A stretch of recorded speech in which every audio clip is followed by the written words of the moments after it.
So welcome everybody to the United States Copyright Office's Unclaimed Royalties Symposium. My name is Reagan Smith and I'm the General Counsel and Associate Registrar of Copyrights. Thank you all for coming. The Registrar of Copyrights and Director of the Office, Karen Temple, was unfortunately called away this morning, but she cares deeply about this historic music copyright legislation and has asked me to say a few words on her behalf. The Music Modernization Act was passed a little over a year ago, and since then, many in this room have been hard at work bringing Congress's vision to life. Thank you to those who have submitted comments to the Copyright Office's rulemaking, those working to stand up the MLC and the DLC, and those who are here participating in this educational symposium. I know that Copyright Office staff has been tireless in the office's many MMA implementation activities, including putting together today's event. The MMA is the most significant piece of copyright legislation passed in decades. In enacting the MMA, Congress clearly recognized that music's cultural and economic value was too important to keep the status quo, which frustrated both digital music providers and copyright owners stuck with the inefficient song-by-song licensing system. The MMA offers updated efficiency in the form of a new blanket mechanical license and a new mechanical licensing collective, or MLC, to collect and distribute mechanical royalties for uses of musical works on digital musical services. In this new system, after unclaimed accrued royalties are held for a prescribed holding period, those royalties will be distributed to copyright owners identified in the MLC's records based on relative market share. The MLC will maintain a publicly available music ownership database so that it knows who owns musical works and ultimately who to pay under the statutory license. But works that are not identified in the MLC's database or are unclaimed by their copyright owner will not receive their royalties, nor will those copyright owners share in the distribution of unclaimed accrued royalties. The MMA thus creates an economic incentive to build an accurate music ownership database. As we can see from everyone here today, there's a lot of attention across the music ecosphere and in the Congress in supporting the MMA and making sure that the MLC succeeds in its efforts. Just last month, Senator Graham noted in a letter to the Registrar of Copyrights, Congress has long believed that artists and copyright owners deserve to be fully compensated for the use of their works. It has been an unfortunate industry reality that some revenue goes unmatched, and reducing unmatched funds is the measure by which the success of this important legislation should be measured.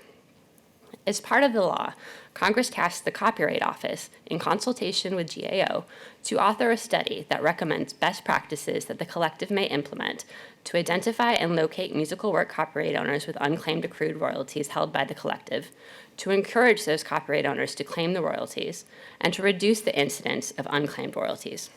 Today's symposium marks the beginning of an important discussion on these issues that will be followed next year by a formal public comment process, ultimately leading to the office's Unclaimed Royalties report. Today we will hear from a wide range of perspectives, including representatives of music publishers, labels, digital services, advocates for the public interest, those working in data management and collective management organizations, artist relations, as well as artists themselves, all with the goal in mind of reducing the incidence of unclaimed royalties. In fact, Congress has recognized that educating creators would have a key role in the success of the MMA when it assigned the Copyright Office, the MLC, and the DLC roles in educating creators about the MLC and the claiming process. We hope that today's panels aid in the effort to understand some challenges and opportunities that the MLC and others will face in building an accurate and authoritative music ownership database. To start with today's discussion, we will hear with an update from the Mechanical Licensing Collective and the Digital Licensee Coordinator and what's in store for both over the next 2 years. We appreciate that they are joining us today, and I thank you all for coming. Okay, now I'm going to switch hair and be myself. Are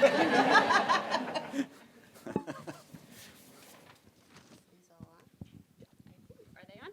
Does this work? Yes, okay, great. So I'm very pleased to introduce today's first panelists, representatives of the MLC and the DLC. To my immediate left is Elisa Coleman, who is unanimously elected the first chair of the board of directors of the Mechanical Licensee Collective.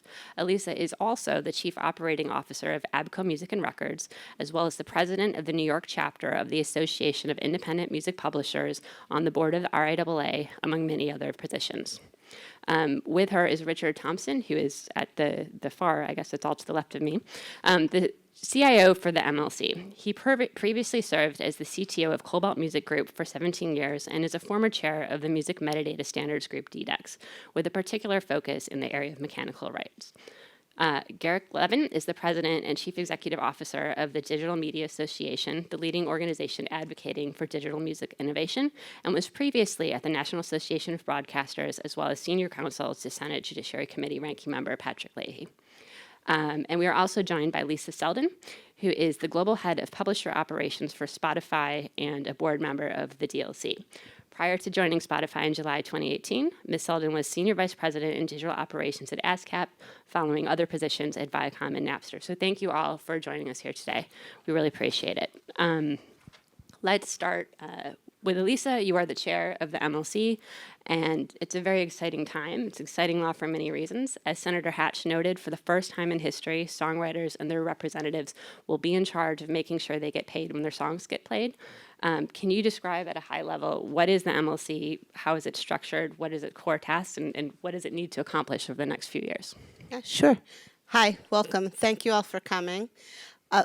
So the MLC is an organization made up of a board represented by songwriters, publishers, independent publishers, large and small, and non-voting members, including the DLC, who has a representative that's non-voting, the publishers who are represented by the NMPA that's not voting, and the songwriters currently represented by NSAI, who is a non-voting member.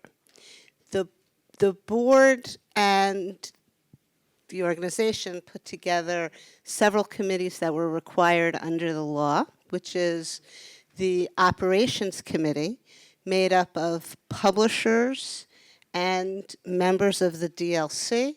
There's also a songwriter representative who is a non-voting member of that board.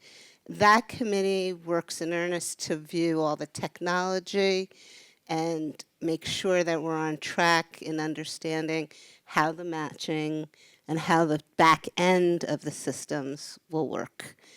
There is a dispute resolution committee who will draft policy, and that committee is made up of publishers and songwriters, independent publishers mostly, and they are going to draft policy to be vetted by legal and to be approved by the board on how disputes should be addressed, not resolved, just addressed. Okay, there is also the Unclaimed Funds Committee.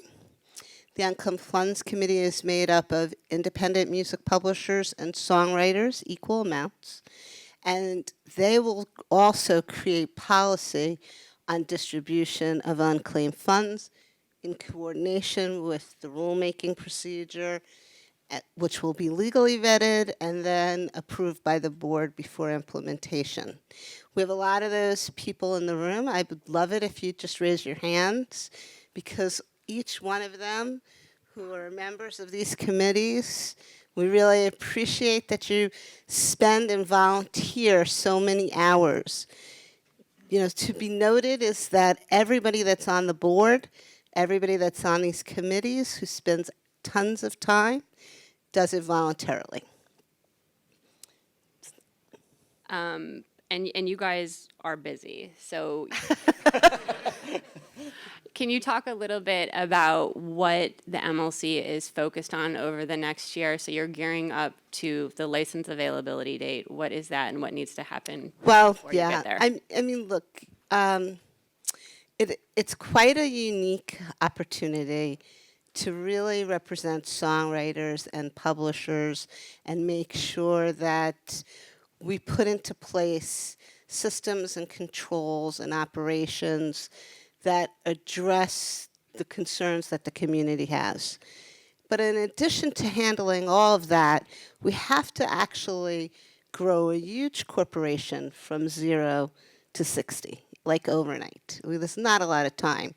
We have to find a location for the operations to be based at.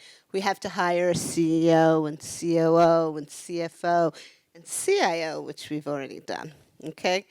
We have to, find underlying staff. We also have to build social outreach and community outreach, build websites that reach the masses, that we have to work and educate the community. It's a huge undertaking. And then we have to build back-end systems that are going to process and pay everyone, which is some of the reason why it's so important to look at what has been done in the community already and not just throw out the baby with the bathwater and see how we can improve what's currently being done at publisher and songwriter direction, which is something that hasn't happened in the past. In the past, it was more about taking direction from record labels or DSPs, and the publishers were just the ones trying to fight and songwriters to collect their money. And we all work together to make that a great system, but we need to address how we can make it better. And we're working together great to make that happen.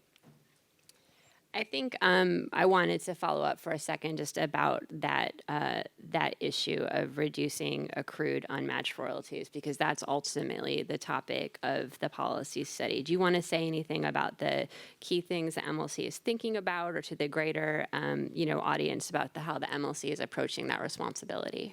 Sure. I mean, it's generally unique.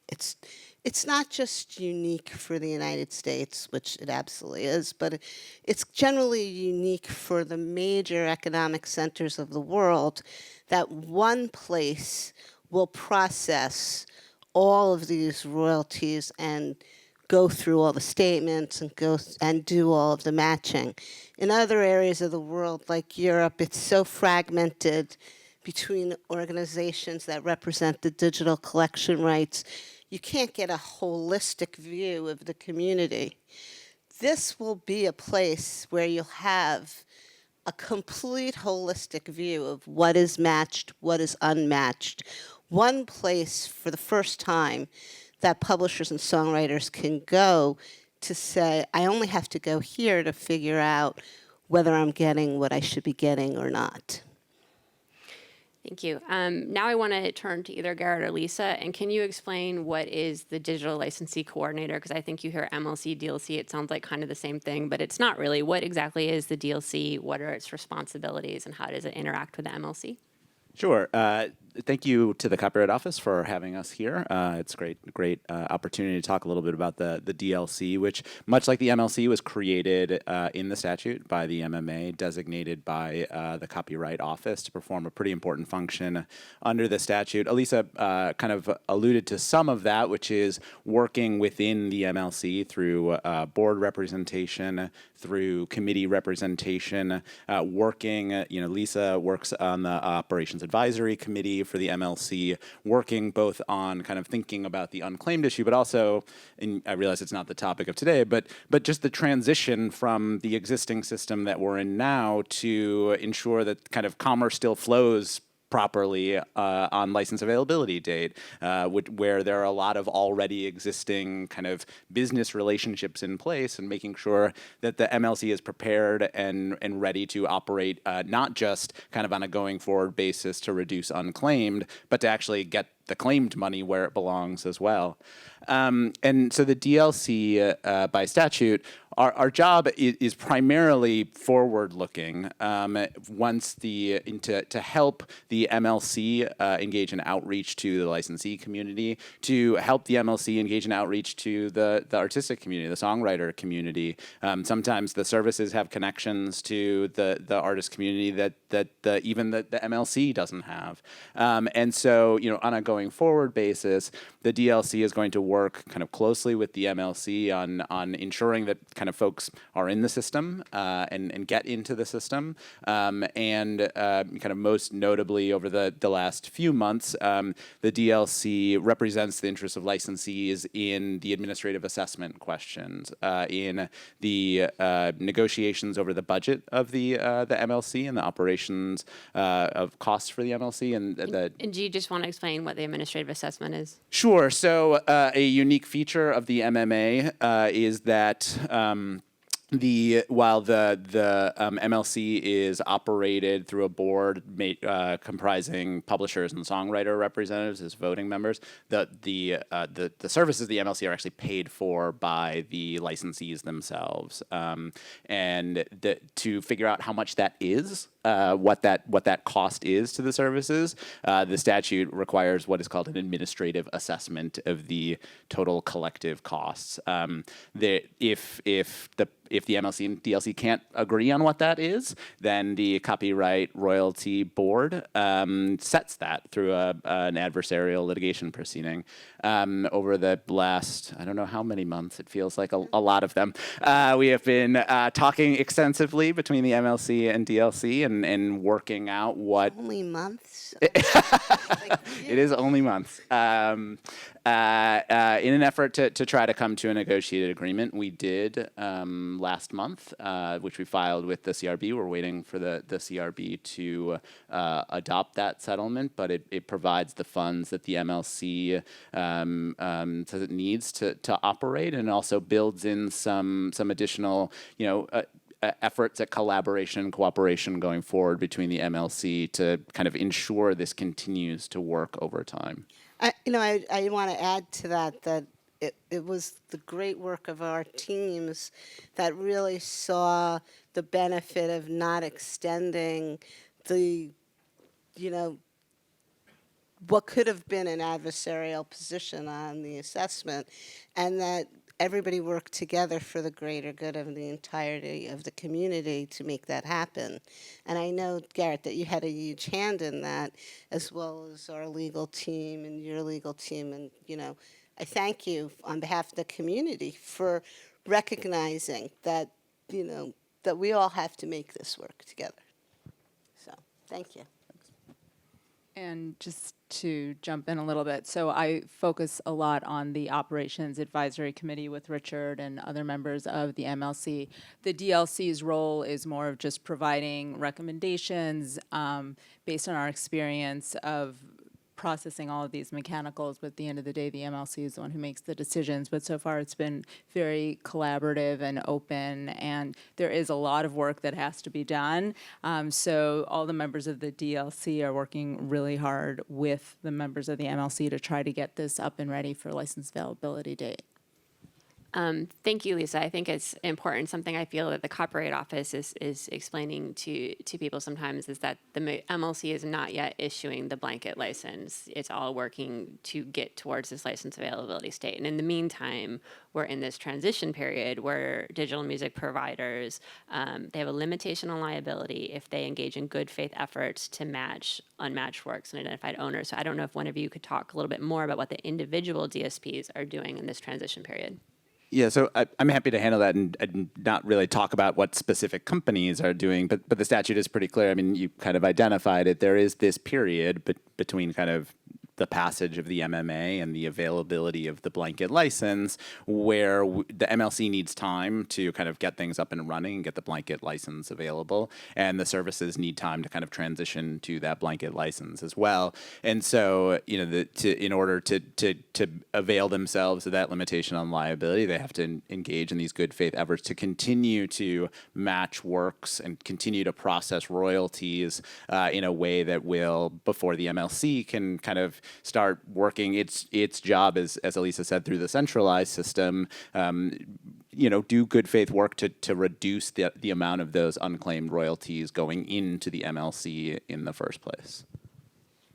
Thank you. And then Elisa explained sort of the committee structure of the MLC and how that is set up by statute. But do you want to say anything about how the DLC is structured, whether or not its membership can grow to include other digital licensees or new market entrants?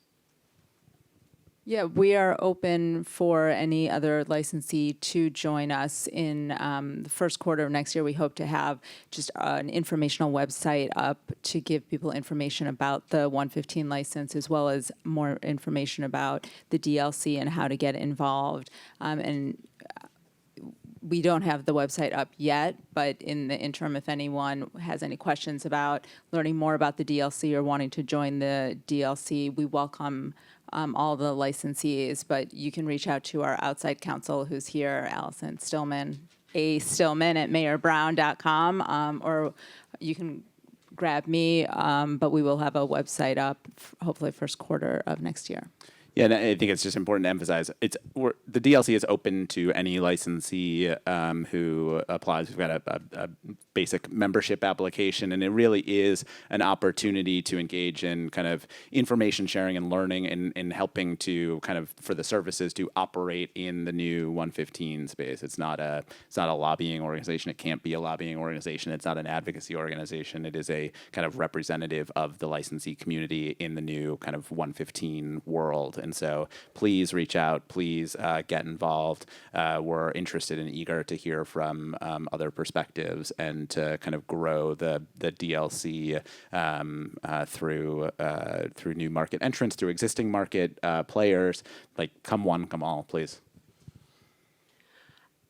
So next I have a question for sort of anyone who wants to talk about timing, because I would say from being at the Copyright Office and our experience, I know there were people sort of less involved in the day-to-day on music issues who were a little surprised to learn the amount of work that our group was doing in terms of establishing regulatory activity, creating new forms for pre-72 sound recordings, which is a different part of the MMA, drafting information about the law, the policy study, all of that. There was a lot to do. And the MLC and the DLC have their own set of activities.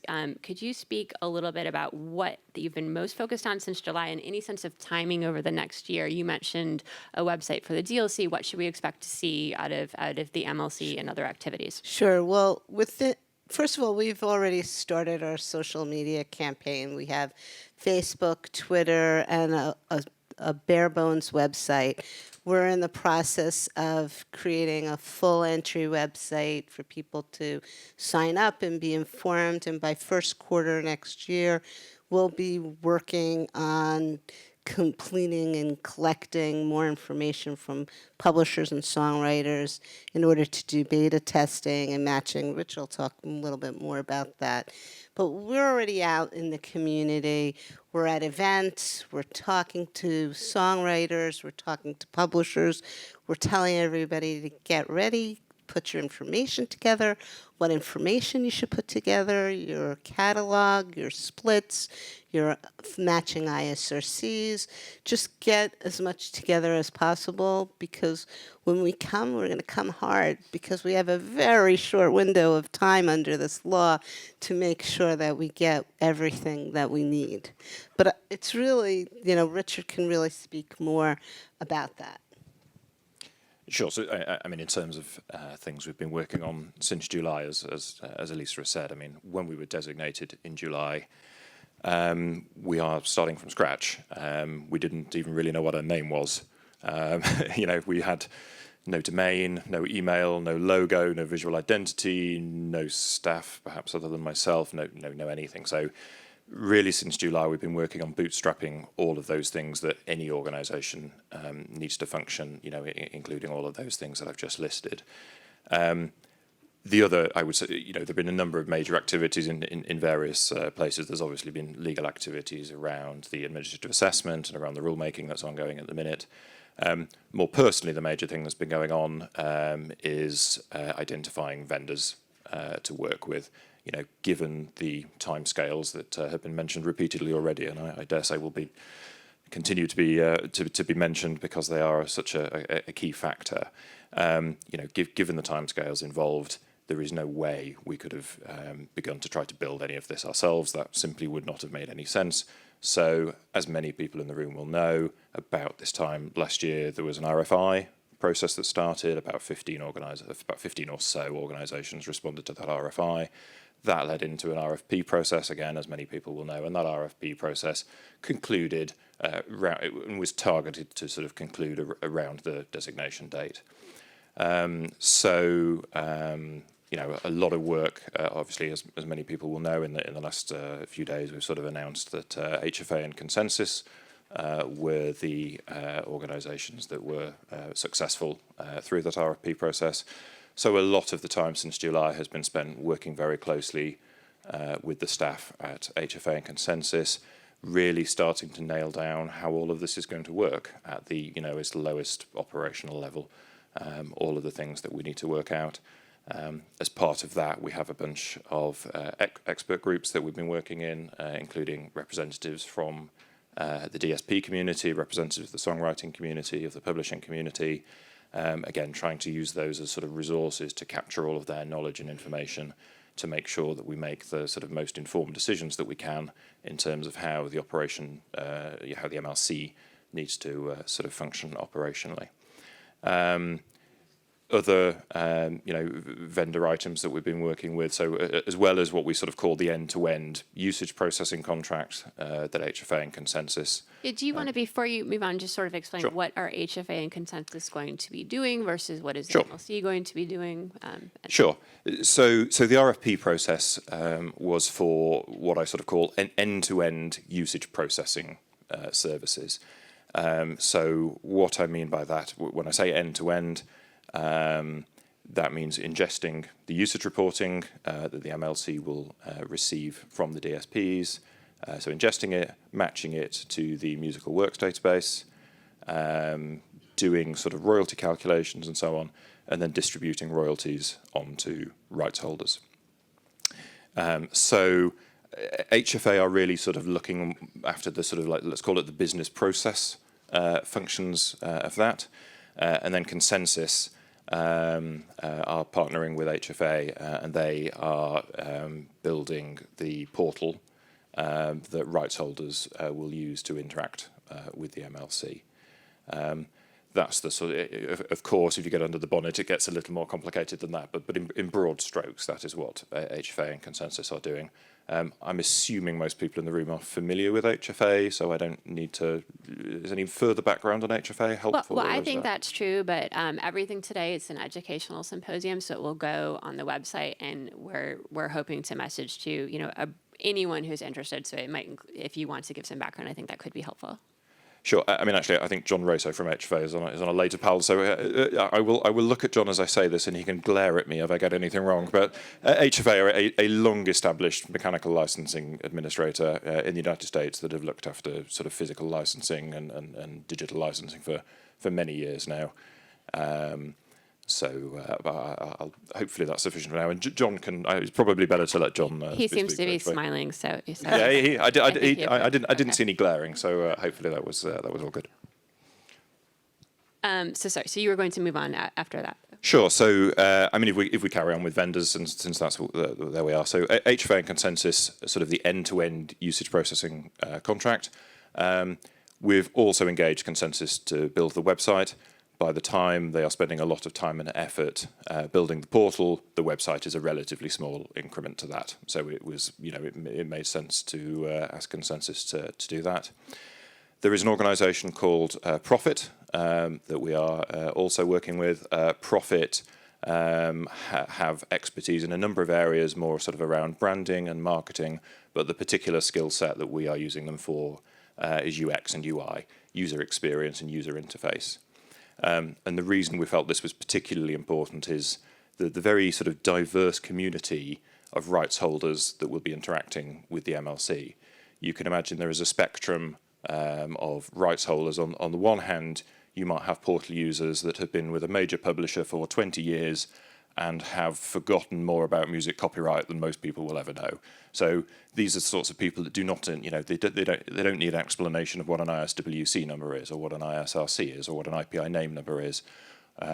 So for them, we need an interface that is more, a little bit more for sort of a power user focused. On the opposite end of the spectrum, one can imagine that we are anticipating that a large portion of our user base will be more. Perhaps sort of, and this term is not meant to be sort of derogatory in a way, but hobbyist songwriters or DIY songwriters, or people perhaps that just do it not as a living, but do it because they find it fun to create music and distribute it to the world and have their friends and listen to it. So equally, we need to make sure that the experience of interacting with the MLC works for them just as well as it works for the major or larger independent publishers who I say are very deeply steeped in this.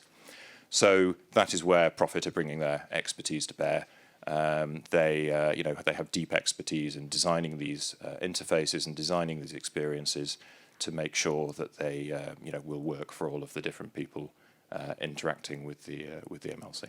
And I just want to interrupt for 1 second to say that we're not done with the vendor selection, because we do need more people involved in the process on different parts of the spectrum, working within the community, whether it's on the recording side or whether it's on creating APIs, and there's more work to be done, and we have to develop things over time. We have a 5-year plan as to how to roll that out, and where we have to start, and we're never going to be finished, but we are going to progress and build it out so that it's accessible and functional for everyone. And I just want to add, like, you hear there's so much work that has to be done. We're piecing together vendors.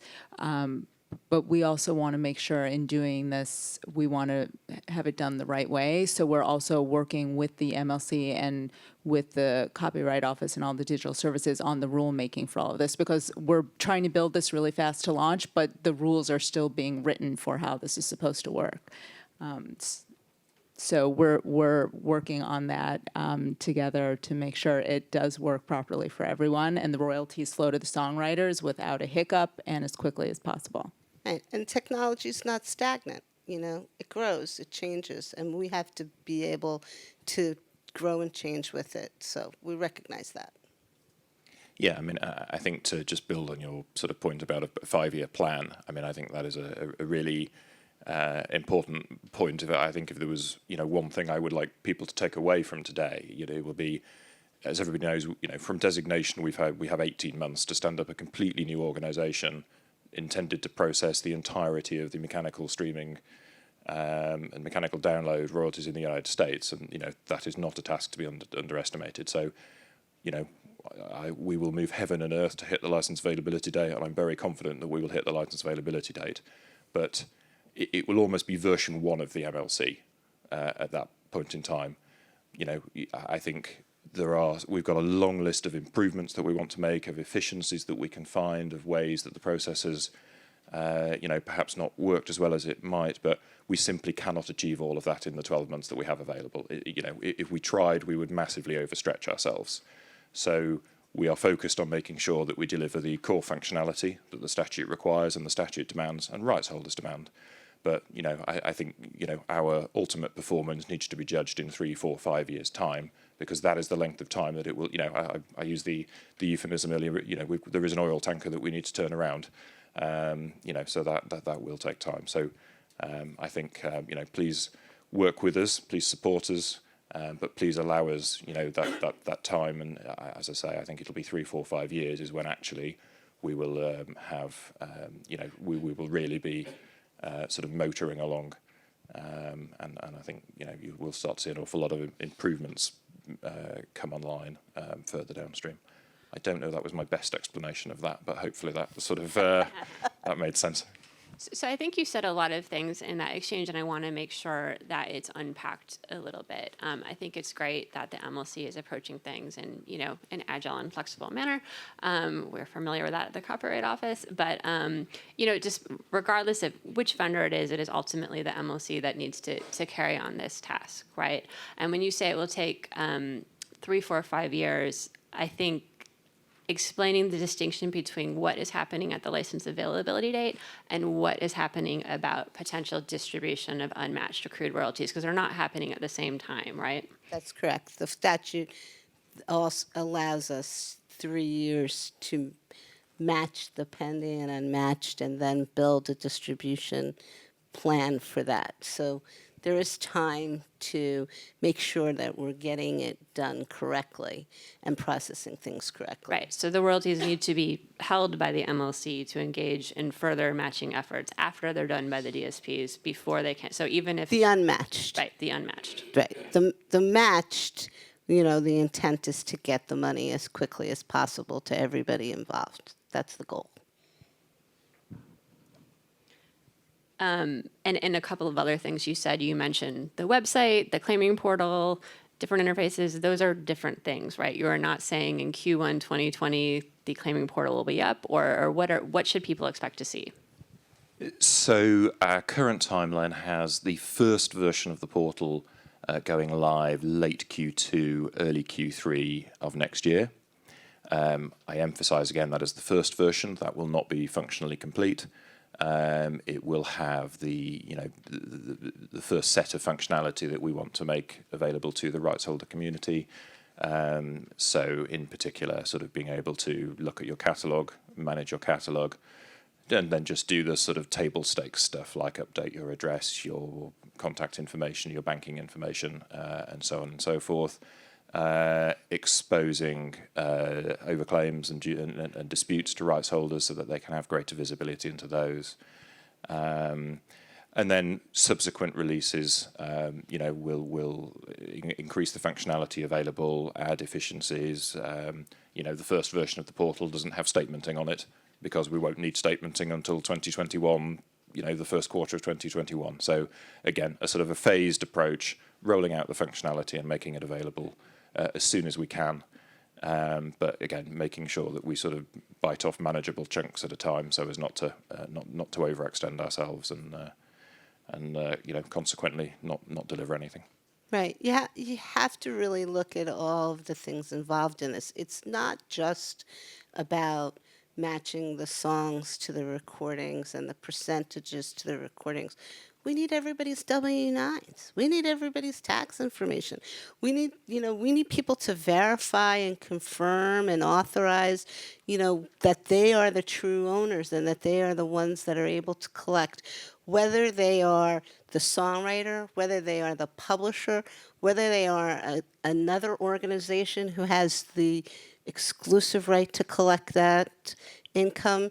There's a whole bunch of different users all over the world, and it's something that we go out and we talk about a lot, which is this is a U.S. thing, but it's not a U.S. thing. It's a global thing. We don't just listen to music that's created by U.S. songwriters and U.S. artists. We listen to music that's created all over the world, and we have to pay all of those people wherever they are. So that means foreign tax information. There's a lot that has to be done and collected. So in terms of your technical approach, I guess this might be for you, Richard, or maybe what you're talking about too, Lisa, where is the MLC looking at to find, efficiencies, and what are there earlier industry efforts, whether from the DSPs or otherwise, that can be built upon? We have a whole day of discussion coming up of what is sort of precipitating the need for this collective. There's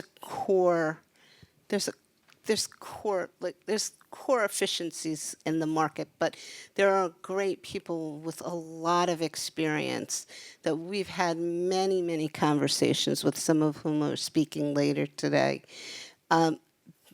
Richard can talk more about the technology efficiencies that we're looking at, but we have reached out to everybody within the worldwide community, whether it's SAZAC or DDEX or PRS or ASCAP or BMI or Sound Exchange, to talk about how they do things, how they see things, so that we can figure out how we can do things together and help each other move this all forward. It's an industry-wide initiative. I think that's a very good point, well made. Unclaimed royalties are not a unique problem to the United States. It is a global industry problem. I would also say it's very much a multifaceted problem. There are many, many pain points and difficulties along sort of the value chain that cause issues. And each of those pain points contributes a small percentage to the problem. And lots of small percentages add up to a larger percentage than any of us would like. The unfortunate element of that is, therefore, there are many points along the value chain, where things need to be fixed, and certainly not all of those are within the gift of the MLC. I would actually probably say that we're at a place where the problems are such now that they need collective approaches between the various sort of constituencies that operate in the industry, whether that be between the labels and the publishers and the DMPs and creators. And I have to say, in the last few years, I do feel like there is increasing awareness of those problems and increasing engagement, and a lot of really important initiatives that are working on, trying to address those problems. I think, many people in the room will be aware, I think there's been a lot more attention recently on the importance of sort of attributing creators, whether they be the songwriters or performers, and a number of services in particular have worked very hard to get those people credited on the services, so that you log into Spotify or other services, you can see who the creators of the music are. And I think that's a really important initiative. But what it has done is help drive that back through the supply chain to make sure that data is captured better and communicated down the supply chain better. And that benefits everybody. That is in everybody's interest. The creators get recognised, the creators get paid. That is ultimately why we are all here. And if I could just build off something that I think, Reagan, you said in the introduction, and something that Richard said, which is somewhat about kind of the incentives and what the MMA and the existence of the MLC does, is that I think it kind of incentivizes that collaboration to a great degree and kind of moves us a little bit out of this space of kind of looking for black and white answers and saying, well, like the services just need to do a better job about data, period, full stop, right?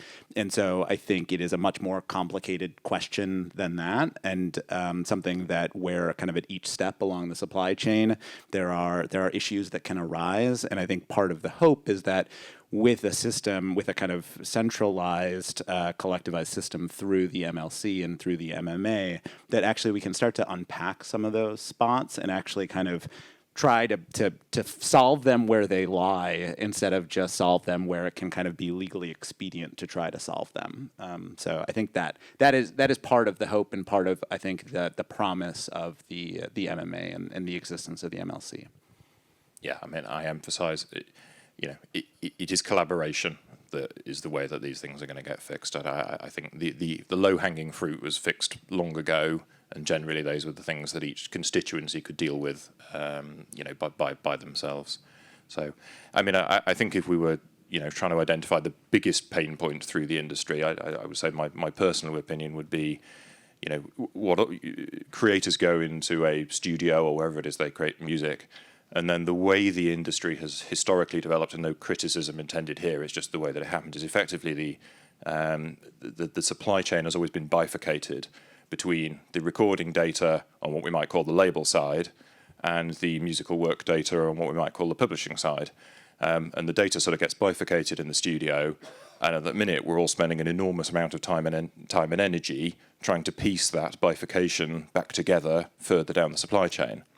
So, I think one of the most promising medium to long-term initiatives are the sort of things like DDEX are working on, and their RIN message, the recording information notification, where the intention is that all of that information is captured together in the studio and then travels together down the supply chain, and also making sure that in the studio identifiers are captured from the creators so that those also travel. And that fundamentally, if we keep the data and flow it down both supply chains, then we won't spend quite so much time and energy at the end of the process trying to piece the sort of musical work and recording data back together and do a set of linking. It would be better if we were not doing linking and we were just keeping the data all together. So, and there's a whole number of organisations involved in that initiative. So the DDEX, Mark would be better talking about this later, but Sound Exchange in the United States, I believe, are doing it. I know some of the major labels are working on it. The RIN message is being integrated into digital audio workstations. So I think Pro Tools, for example, has it in. So, I think for the medium to long term, this is the best way to solve the matching problem is to eliminate it altogether.